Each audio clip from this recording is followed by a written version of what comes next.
it's just back roads in Alabama or whatever.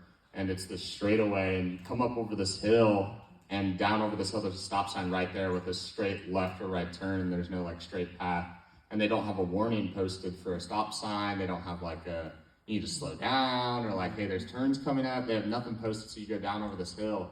And we were in a 2023 Chevy Camaro, and we're going 60 over that hill, and you go right to that stop sign, and we didn't have time to stop or turn, so we went straight off the road, and she had tried to turn left to try and get us onto the road. So we went straight off left, hit a telephone pole that was there with the dead center of the vehicle, and then went over a metal support rod that was also there for the pole, and then we went down over the hill into a whole tree line.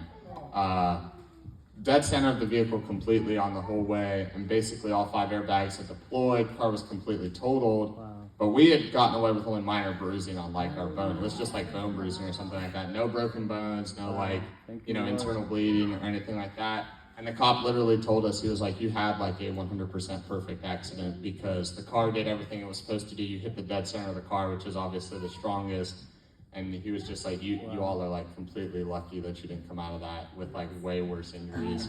And one of the firefighters said that something had actually come through her driver's side window and would have hit her in the head, but apparently her airbag had moved her off to the side to where her head wasn't even hit by whatever had went through, so she could have very well died as well. So it was honestly just like a hand of God thing, where it's like you don't even know like the little things, but he is watching and protecting like his chosen people, and it's like those moments where the enemy can do those things, or even just something as simple as driving every single day, it's like the enemy can come against you, or like, just things in general can happen, and you never know your time, and it just really reinforced, especially in my mind, and I think in a lot of minds as well, is like you never know when your time is up, and like, nobody is promised tomorrow, only the Lord knows our time.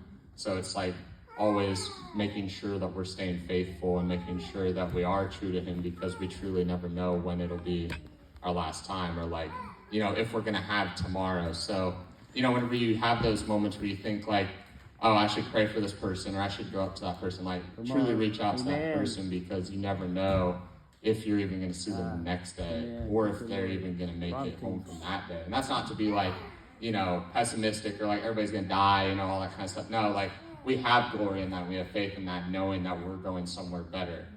And we want to share that with other people, because they don't know. A lot of the world doesn't know where they're going when they die, and it's something that they put off to the side.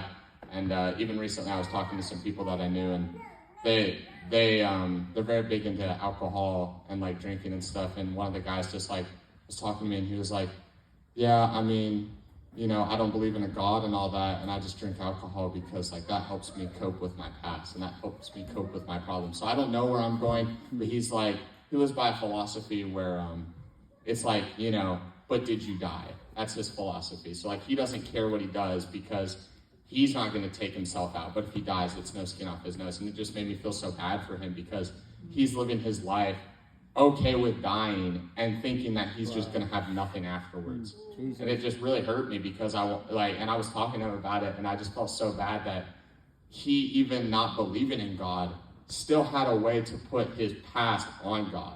And I think that's so funny too, that we live in a world where it's like people's pasts, even, especially in America, they don't even believe in God, but it's still God's fault what happened to them. And I don't understand how they come to that conclusion, but it's something I see. So I just always reach out to people, and I mean, understand that people are going through a lot nowadays, especially in the generation that I live in. Everybody's going through a lot, and us reaching out could be their last hope, and could be the last moment that they truly get to know. So just charge you with that.